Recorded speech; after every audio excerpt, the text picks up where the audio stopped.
Hey, what is up heroes, and welcome to a Pokemon Sun and Moon news and information video. Today we got a trailer and there was so much information you guys might have missed because there was some information in a Japanese trailer, not in the English trailer, and some websites have updated the information on the Pokemon. So I'm going to condense everything down into one video so you guys can see absolutely everything and hopefully you wouldn't have missed a thing. So let's start this off. So we finally have a release date for Pokemon Sun and Moon. We will be getting the game on November 18th, 2016. However, if you're in Europe, you'll be getting it 5 days later on November 23rd on a Wednesday. For whatever reason, I have no idea why Nintendo and Pokemon are doing this, but Europe is getting it 5 days later, which kind of sucks. I have a little method on how, if you're from Europe, you'll be able to download the game on release date on the 18th. I'll do a little video on that a little bit later on, but there is a way you guys can actually play the game at the same time as everyone else, but you have to do a few things to your 3DS, and I'll get into that in a different video.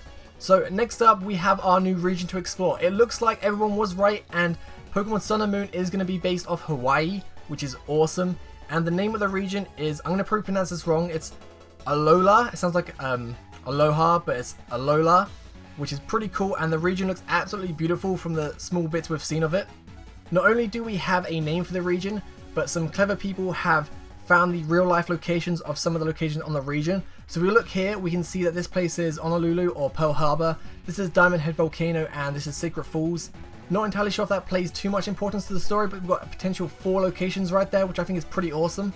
Next up, we got 3 brand new starter Pokemon, and they look absolutely incredible. So first up, we got Rowlet, which is a grass quill Pokemon. Height 1 foot, weight 3.3 pounds. Type is grass, flying, and his ability is Overgrow. And here's a description of Rowlet. Rowlet can attack without making a sound. It flies silently through the skies, drawing near to its opponent without being noticed, and then lashing out with powerful kicks. It can also attack from a distance using the razor sharp leaves that form on its feathers. So this Pokemon kind of seems like it's going to be a great physical and special attacker. And the last part of the description reads, its visual abilities are impressive. The darkness of night is no obstacle to Rowlet. It can twist its neck nearly 180 degrees from front to back so it can directly see behind itself. It has a habit of turning its head in battle to face its trainer and receive instructions. The move Leafage attacks an opponent by striking it with leaves. Rowlet knows this move from the moment it becomes your partner.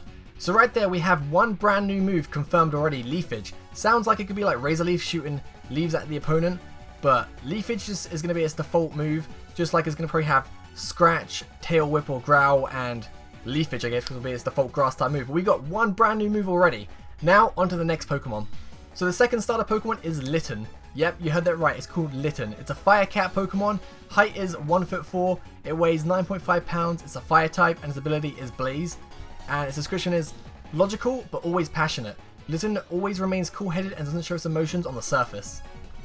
Litten can attack with flaming hairballs. Its fur is rich in oils and immensely flammable. Litten grooms itself by licking its fur and uses the collected fur as a fuel for fireball attacks. When the time comes for Litten to shed its old fur, it all burns up in a glorious blaze. The move Ember attacks an opponent by firing a small flame at it.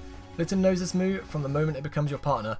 So Litten doesn't have a brand new move, it just has Ember, unlike Rowlet who has Leafage, unless that's a typo on the official Pokemon website, but I doubt that. But it's going to have Ember, it looks adorable, and it's a fire cat Pokemon, and it's probably be the Pokemon I choose for my my playthrough, because I quite like the look of this Pokemon. But anyway, on to the last starter Pokemon. So the last starter Pokemon is Popplio, I want to say that's pronounced like that. It's a sea lion Pokemon, height is 1 foot 4, weighs 16.5 pounds, is a water type and has the ability Torrent. Popplio's swimming speed is known to exceed 25 miles per hour. It's better at moving in the water than on land. Still, when it's on land, it takes advantage of the elasticity of its balloons to perform acrobatic stunts and jumps. Popplio can snort out balloons made of water. Watch it spin water balloons into a playful battle strategy. Both frivolous and hard-working, Popplio can easily get carried away, unleashing enough power in battle to make quite a spectacle. But Popplio's determined spirit means it can usually be found practicing hard on its balloon skills. The water gun move attacks an opponent by firing a jet of water. Popplio knows this move from the moment it becomes your partner. So once again, it's got a default move. Water gun doesn't have a brand new move like Rowlet. But this Pokemon looks absolutely incredible. It looks like a kind of like a circus performer with its nose and how it's going to be kind of balancing on a ball. I think that's pretty cool. I really cannot wait to see the evolution of these Pokemon. But the starter Pokemon, those are the 3, and we're going to be choosing these Pokemon not like how we've chosen previous Pokemon where it's like, oh, pick up the Pokeball. All 3 Pokemon are going to be presented on a little platform where we get to choose one, and in the Japanese trailer you actually see your character pick it up, which looks absolutely adorable. And speaking of our character, here's what the male character looks like, our default character, and you get a little glimpse of the female character as well, but only in the battles. Here's a little screenshot of her. Also in the Japanese trailer, you guys might not notice this because it wasn't mentioned in the English trailer, but in the Japanese trailer, character customization is returning. We can choose the color of skin for our character. It doesn't say anything about the eye color, the hairs, or the clothes, but I'm assuming later on there'll be a store where we can actually change this just like on X and Y. But character customization is returning, Game Freak have listened, and we are finally getting something we were hoping for. Next, I just want to point out a few important characters. You might have not known who they are. So this guy right here is going to be your rival, because if you look at the first battle you have with him, he chooses a starter Pokemon that is weak to yours, just like how Shauna had a Pokemon that was weak to you for the first battle, so I'm assuming he's going to be your rival for the game. This guy right here is the Professor. I want to assume he's the Professor because in the Japanese trailer you're the one who you're talking to at the start of the game. He's the one that's introducing you to the region, and then he's there when you're getting your starter Pokemon. However, the guy that's putting the Pokemon out, I want to assume that he's potentially the Professor's dad, as the Professor looks really young. I mean, he's not wearing a shirt, he looks pretty ripped, pretty good shape, and he looks really young for a Professor, even younger than Professor Sycamore. So I want to assume that he's just taken over the role as Professor, and the guy given the Pokemon at the start, he is going to be the Professor, well, the Professor's dad, the retired Professor who's going to give you the Pokemon. And then lastly, this lady right here. You get a small clip of her in the English trailer, but you don't know who she is, but I'm going to assume that's the mum, because in the Japanese trailer you see you, the lady, and the Professor, the new Professor, in a room together, and it looks like there's moving boxes, so I want to assume that's your mum who you've just moved to the region with, so that's a little important thing right there. Also, just to mention as well, because I feel like it's really important, by your mum and the Professor, there's a Meowth standing right there. So I'm assuming unless you bring that Meowth with you, the region is going to have some old Pokemon returning in it. It's not going to be a completely new Pokedex with like 100, 200 new Pokemon. It's going to probably be like X and Y with about 50, 60 new Pokemon with some old ones introduced as well. And lastly, we have the 2 legendary Pokemon. We don't have a name for these just yet, but if you look up the trademarks, you can potentially find the Japanese names for them.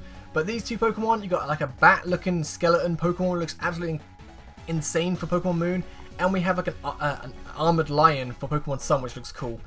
There's a few things I want to point out about the legendary Pokemon. So the first thing is with the Sun legendary, you can see the Sun and Moon logo in the background, and they've got this giant like kind of symbol in the middle of it. You can't really make out what it is because it's cut off, but it looks like it could be the symbol you see on the Pokemon's foreheads.